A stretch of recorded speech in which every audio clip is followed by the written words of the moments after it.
The year was 1888. The place was Fort Chimo, a remote Hudson's Bay Company outpost clinging to the bleak shores of Ungava Bay. Here, winter was not a season. It was a siege. And in the heart of that siege, a man named Kalen was engaged in an act of profound and visible madness. He was not building with timber, hauled from the distant taiga at great cost. He was not quarrying stone, a fool's errand in the iron-hard permafrost. He was building with the enemy itself. He was building with snow, not a small domed shelter for a night's hunt. He was erecting something vast, something ambitious, a long, arched structure, nearly 50 feet from end to end, rising 15 feet at its apex. It was intended to be a warehouse, a place to protect the company's precious goods from the killing cold. And he was making it from frozen water, from packed crystals of air and ice. The post's factor, a stern and practical Scotsman named Alistair Abernathy, watched from the relative warmth of his office. He saw Kalen, a quiet Inuit who traded Arctic fox and caribou hides, working with a long, bone-handled knife. He cut blocks from a specific snowdrift, each one a perfect, sharp-edged rectangle. He placed them not in a circle, but in the two parallel lines that leaned inward, a geometry that defied every principle of stone masonry Abernathy had ever known. The other men at the post, trappers, clerks, and Cree laborers, called it Kalen's ghost. They laid bets on which gust of wind would be the one to bring it down. They saw a man building a house of cloud, a structure with the permanence of a breath on a cold day. But this was no act of madness. It was an act of profound, ancient engineering. What did this quiet hunter, who owned nothing but his knife and the clothes on his back, understand about physics that the builders of cathedrals and iron bridges had yet to learn? What secret was held within a simple block of snow? To understand the solution, one must first understand the problem.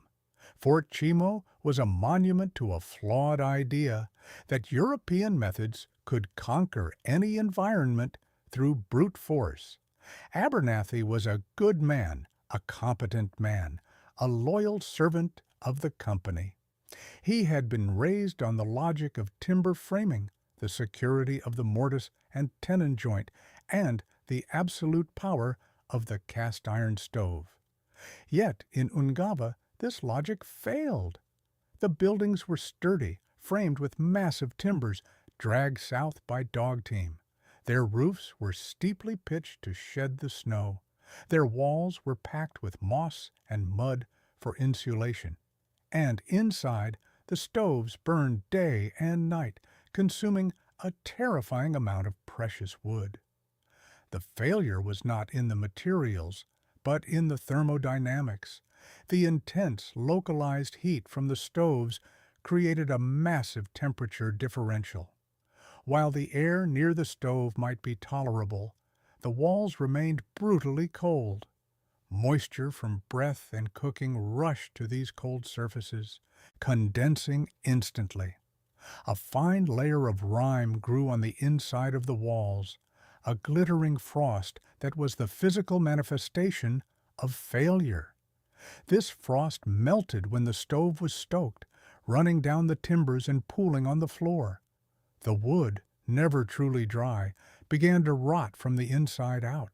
The constant dampness made the cold feel even deeper, more penetrating. It was a wet, miserable cold that settled in the bones and never left. Blankets were stiff with ice in the morning. Ink froze in its wells. The men were perpetually sick with coughs and lung ailments. Section and the warehouse was the worst of it. It was unheated. A timber box meant only to keep the snow off the goods. But the cold found its way through every joint and seam. Sacks of flour became hard as stone, contaminated with ice crystals. Tins of lard cracked. Bales of tobacco and tea were ruined by the insidious dampness that crept in during the brief, weak thaws. Abernathy calculated that nearly a quarter of their winter supplies were lost to spoilage. It was a loss measured not just in coin, but in the morale and survival of his men. Kalin had seen this for years. He was a man of few words, an observer. His people, the Inuit, had thrived in this land for 3,000 years. They did not fight the cold. They did not try to defeat the wind.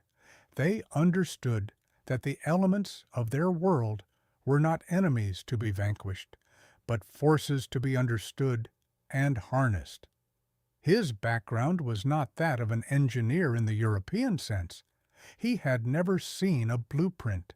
He could not calculate a load-bearing value. His knowledge was older, more intuitive, passed down through generations. He was a master igluviator, a builder of igloos. But to call him an igloo builder was like calling a master shipwright a mere carpenter. He understood snow as a material on a granular, almost spiritual level. He knew that not all snow was the same. There was the light, fluffy powder of a calm day, useless for building. There was the wet, heavy slush of a spring thaw, equally useless. But there was also pukak, the wind-packed, hardened snow of a midwinter drift. This snow had been subjected to immense pressure and a process called sintering, where the individual ice crystals fused together at their points of contact, forming a rigid, cohesive structure. It was less a pile of flakes and more a solid, porous block. He had watched Abernathy's men struggle, fighting a war of attrition against the winter, and Kalin saw a fundamental error in their thinking. They were trying to keep the cold out. Kalin's philosophy was to trap the warmth in. They built with materials that conducted cold. He would build with a material that was one of the finest insulators on the planet. It was after a particularly brutal week in early November, when a shipment of salted pork was found frozen and ruined, that Kalin made his offer. He approached Abernathy at the trading counter. The factor was grim, tallying his losses in a ledger. Kalin spoke quietly in the pidgin of English and Inuktitut used at the post. "I build you storehouse, no wood, no nails." Abernathy looked up from his book, his expression a mixture of exhaustion and impatience. "With what, Kalin? Magic?" Kalin gestured out the window to the endless white landscape. "With that, snow." One of the trappers nearby let out a short, derisive laugh. Abernathy silenced him with a glare, but the sentiment hung in the air. Still, desperation was a powerful motivator. The timber for a new warehouse would not arrive until the supply ship came in July, 8 months away. "It will cost the company nothing but some tea and tobacco for your work," Abernathy mused, more to himself than to Kalin. It was a foolish idea, but it was a cheap one. If it failed, he lost nothing. If, by some miracle, it worked. "All right, Kalin," Abernathy said, closing his ledger. "Build your snow house. Let's see what comes of it." And so the work began. Kalin's first step was not to build, but to prepare the foundation. He selected a long, flat area downwind from the main post buildings where the largest drifts accumulated. With the help of his 2 sons, he began to clear and pack the snow, stomping it down in layers with their sealskin boots. For 2 days they worked, creating a raised platform of snow some 60 feet long and 20 feet wide. Abernathy watched, perplexed. "There's no footing," he said to his clerk. "The first thaw and the ground will heave. It will tear the whole thing apart." He understood foundations as things that went down into the earth, anchored below the frost line. Kalin was building up from the surface. What Abernathy didn't grasp was that Kalin was creating a monolithic slab. By compacting the snow, he was initiating the sintering process. Over the next few days, as the brutal cold worked its magic, that packed platform would fuse into a single, solid block of ice-bonded snow, as stable and uniform as a slab of concrete. It wouldn't heave because it was part of the frozen ground itself. It would simply float upon it. Next came the selection of the blocks. Kalen walked the drifts, probing them with a long, thin rod of caribou antler. He wasn't looking for depth. He was feeling for density. He sought a specific layer of wind-hardened snow, one where the crystals were small and tightly interlocked. When he found it, he began to cut. His tool was a pana, a snow knife. It was 20 inches long, carved from walrus ivory with a single sharp edge. In his hands, it was an instrument of incredible precision. He sawed into the drift, not hacking, but guiding the blade. The blocks he extracted were perfect, about 3 feet long, 2 feet high, and 8 inches thick. He handled them with care, knowing that a single fracture could compromise their structural integrity. He laid the first course directly onto the centered platform. These were the foundation blocks for the walls of his long, arched hall. The walls did not rise straight up. From the very first block, they began to curve inward, a subtle but critical detail. Abernathy came out to inspect the work, his breath pluming in the frigid air. He was a builder by hobby, proud of the sturdy shelves and cabinets he had made for the post. He knew right angles. He knew plumb lines. This was wrong. "The walls are not true, Kalen," Abernathy stated, his tone more confused than critical. "They lean. They will collapse on themselves before you get 3 courses high." Kalen paused, placing a block with a soft scrape. He looked at Abernathy, his eyes calm. "Must lean?" he said. It was not an argument, it was a statement of fact. Abernathy shook his head and walked away. He was witnessing a violation of basic engineering. An arched roof required strong, vertical walls to support it. The walls carried the load. What Kalen was building seemed designed to fail. As the walls grew higher, so did the chorus of doubt. The men would gather during their breaks to watch the ghost house take shape. They saw no mortar, no supports, no scaffolding. Kalen simply shaped each block with his pana, angling the mating surfaces so they fit together perfectly. He would sometimes use a handful of softer snow to fill any tiny gaps, a kind of temporary adhesive that would soon freeze solid. The structure grew course by course, the 2 walls curving ever inward, reaching for each other across the 15-foot gap. It was now time for the most critical phase, closing the arch. Abernathy returned, this time with a more pointed, technical objection. He respected Kalen as a hunter, but this was his own domain of expertise. "You have no buttresses," Abernathy said, pointing with a mittened hand. "An arch pushes outward. It's called thrust. Without massive stone buttresses on the outside of these walls, the weight of the roof will push them apart, and the whole thing will fall flat." He was reciting a fundamental principle of Roman architecture, a truth as solid as the granite of his homeland. Kalen was now working on a platform of snow blocks inside the structure. He looked down at the factor. "Snow holds itself," he replied, his voice muffled by the enclosing walls. This was the core of the misunderstanding. Abernathy saw an arch. Kalen was building a catenary. An arch like the kind the Romans built is a semicircle.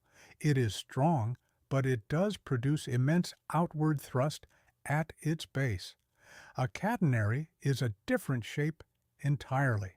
It is the curve that a heavy chain or rope makes when it hangs freely between 2 points. suspended only by its own weight.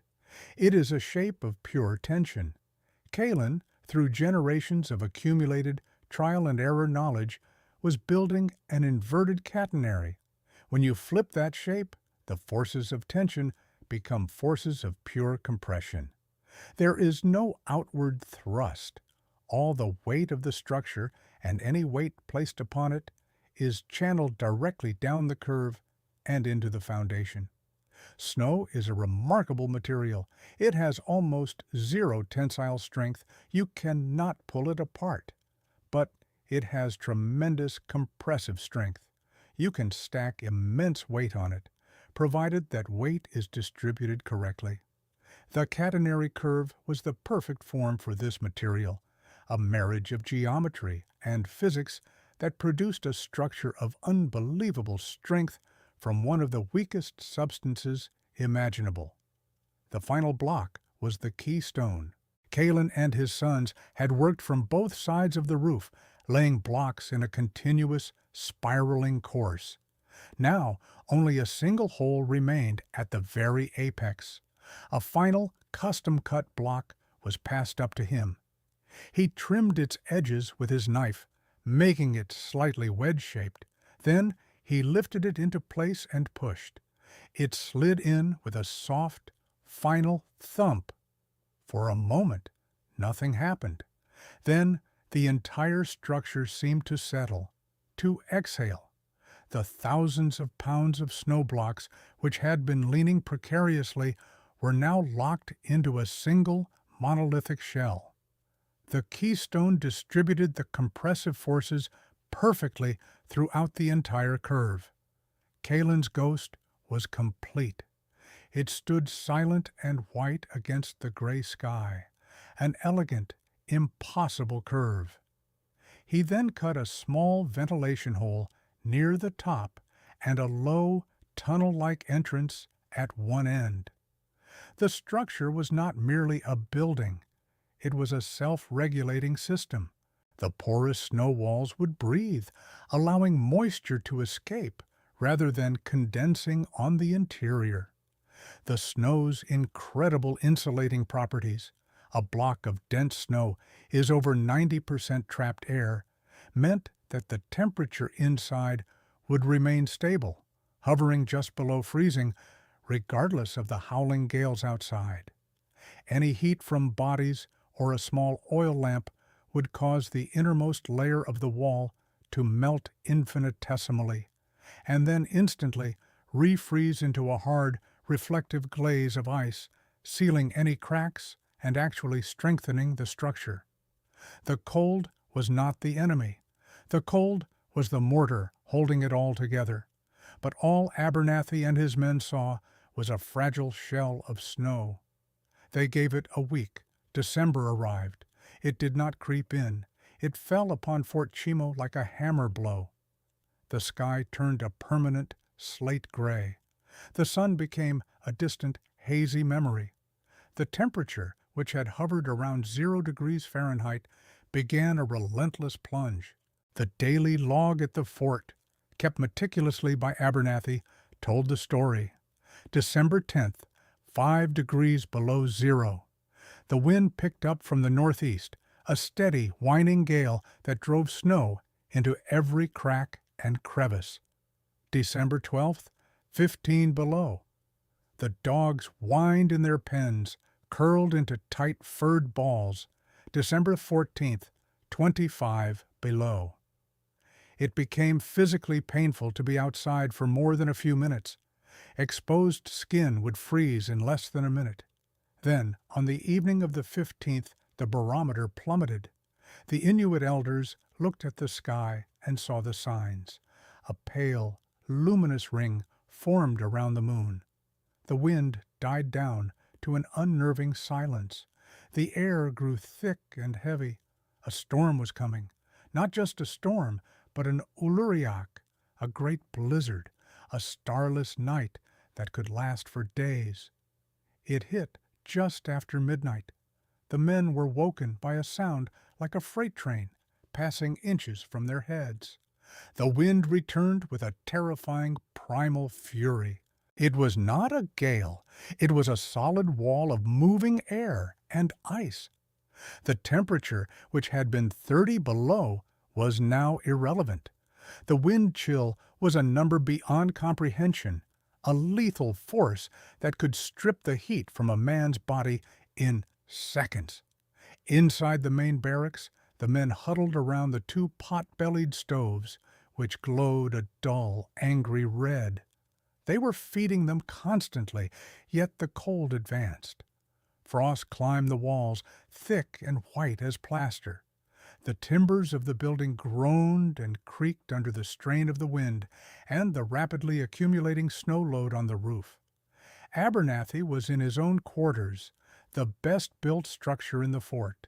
Even here the battle was being lost. He could see his breath. The ink in his pot was a solid block. He sat by his stove, listening to the storm, and felt a deep, chilling dread. His engineering, his tradition, his entire world view was failing. The buildings were not shelters. They were brittle traps, slowly surrendering to the siege. On the second day of the storm, a loud crack echoed through the fort. A runner, stumbling through the blinding whiteout, brought the news. The roof of the old warehouse, the one Kalen's arch was meant to replace, had partially collapsed under the weight of the snow. A massive drift had formed on its leeward side, and the central ridge beam had snapped. Sacks of flour and precious firewood were now buried under tons of snow. Abernathy felt a surge of failure, but it was quickly replaced by another fear. Kalen, his family. They had moved into the snow arch to guard the goods stored within. Had he, Alistair Abernathy, factor of Fort Chimo, allowed a man and his children to shelter in a structure he knew to be unsound? Had he let a man's pride become his family's tomb? The thought was unbearable. He had to know. He had to see. Pulling on his heaviest furs, he wrapped a scarf around his face until only his eyes were visible. He lit a lantern, though he knew its light would be swallowed by the storm.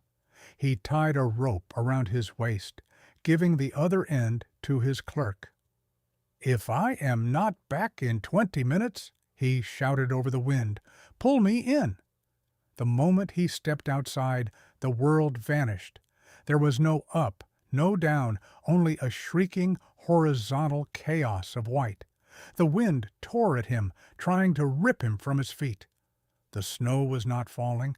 It was a fluid, a raging river of ice particles that sand-blasted his exposed skin. He leaned into the gale, following the faint outline of the rope that connected the buildings, his only guide. The 100-yard journey to where the arch stood took him nearly 10 minutes.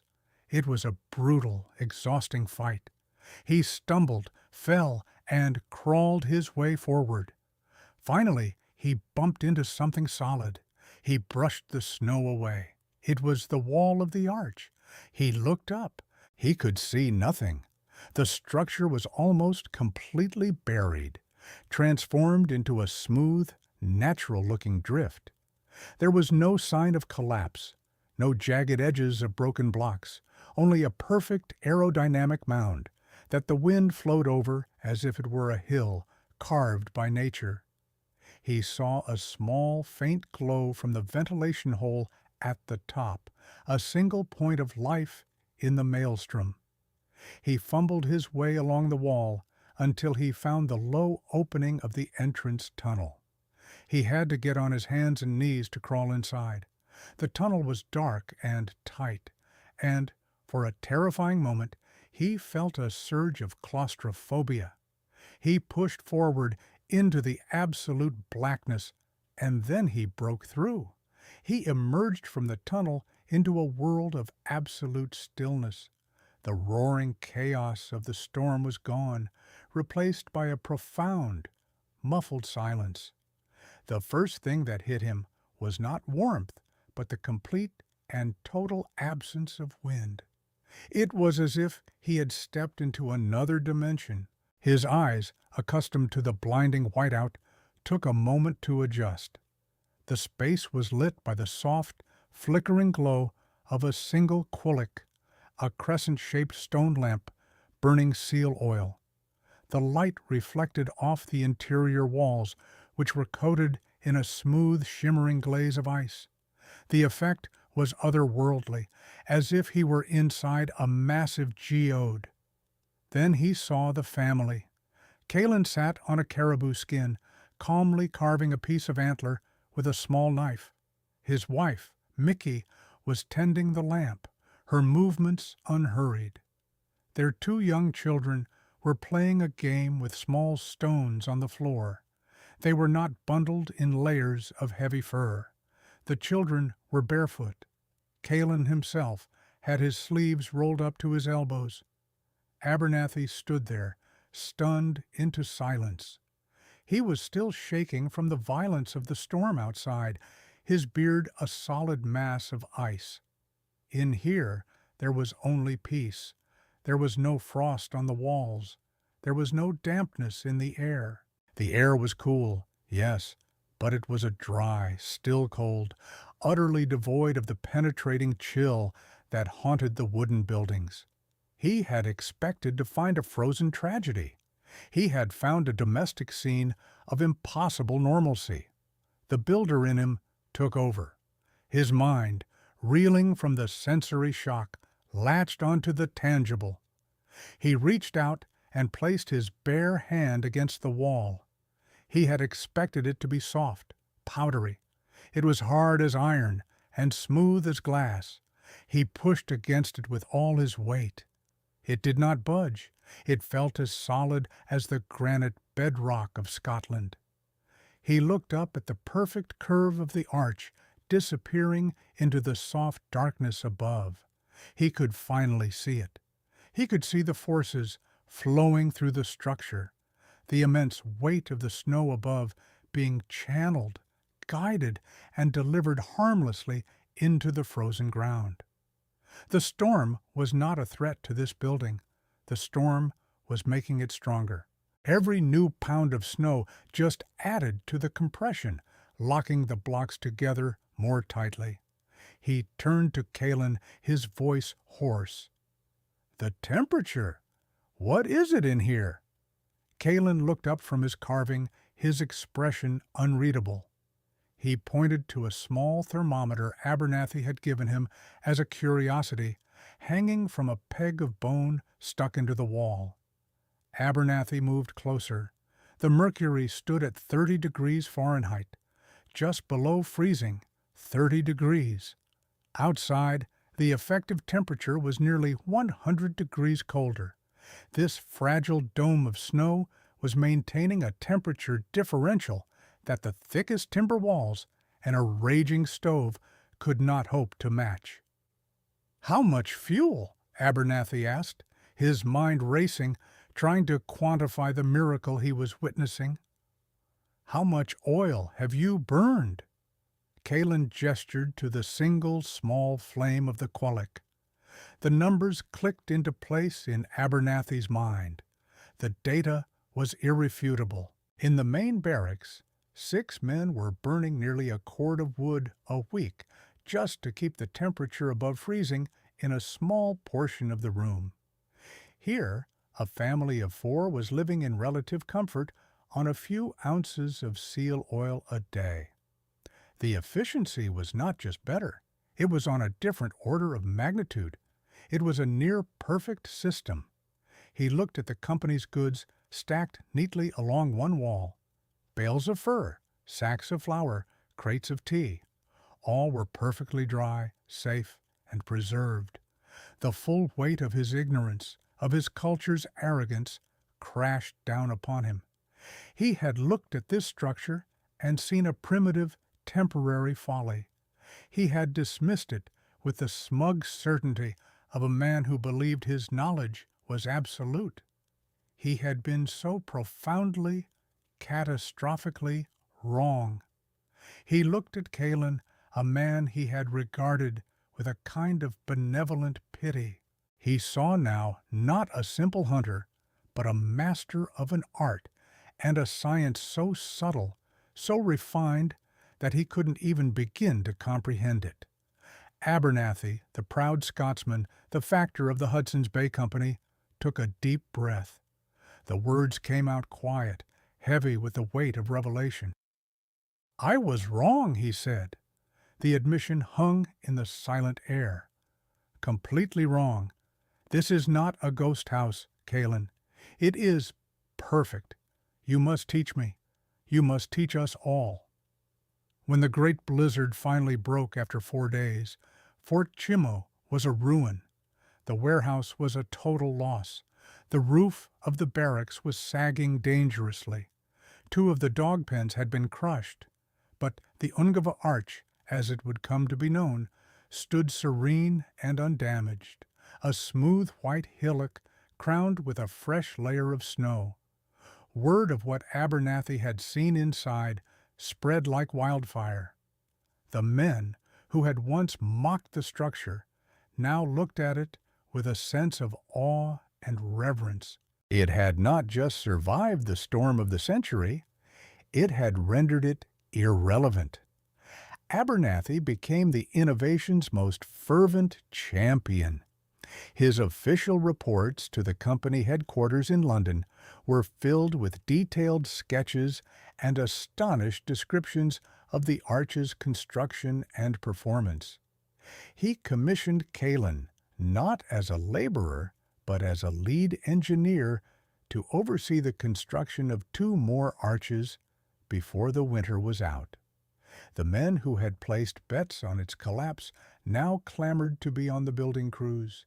They learned to read the snow, to use the panna, to understand the subtle inward curve of the walls.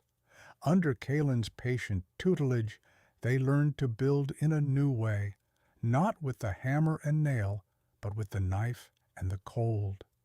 The derisive nickname, Calin's Ghost, was forgotten. It was now called a Carmack, the proper term for such a structure. The following winter, Fort Chimo was transformed. The new snow warehouses protected the goods perfectly. A long arch was built to serve as a workshop, a quiet, well-lit space where men could repair traps and equipment, sheltered from the wind. Fuel consumption at the post dropped by over 60%. The health of the men improved dramatically in the dry, stable environment of their new quarters. Calin never sought fame or payment beyond what was fair for his work. He was a teacher, not a foreman. He shared his knowledge freely, answering every question with simple, direct honesty. When the work was done, he would take his rifle and return to the land, to his life as a hunter, leaving behind a legacy of warmth and survival. The real impact of the Ungava Arch was not measured in degrees or cords of wood. It was measured in a fundamental shift of perspective. The men of the Hudson's Bay Company had come to the Arctic to conquer it. They left as students of it. They learned that the most advanced technology is not always the one with the most moving parts, but the one that is in deepest harmony with its environment. They learned humility. The principles Calin demonstrated in 1888 were ancient, yet they remain on the cutting edge of architectural theory. The catenary arch is one of the most efficient structural forms known to humanity, used today in the design of bridges and thin-shelled concrete domes. Modern engineers use complex computer models to calculate the compressive forces that Calin understood by instinct. They study the insulating properties of trapped air in advanced materials, a principle perfected in a simple block of snow. This story is a powerful reminder that wisdom is not the sole property of the literate or the powerful, It is a testament to the fact that true genius can be found in the quiet observation of nature, in knowledge passed down through generations, and in the courage to build something that the rest of the world believes is impossible. It shows us that sometimes the most elegant solution is the one that has been waiting patiently, buried under the snow all along. The following is for educational purposes and is not a substitute for professional engineering or architectural advice. The characters, names, and specific events depicted in this narrative are fictionalized for storytelling purposes, but they are based on the very real and sophisticated architectural and survival principles developed by the Inuit and other northern peoples over millennia. The engineering concepts of the catenary arch and the insulating properties of snow are scientifically accurate.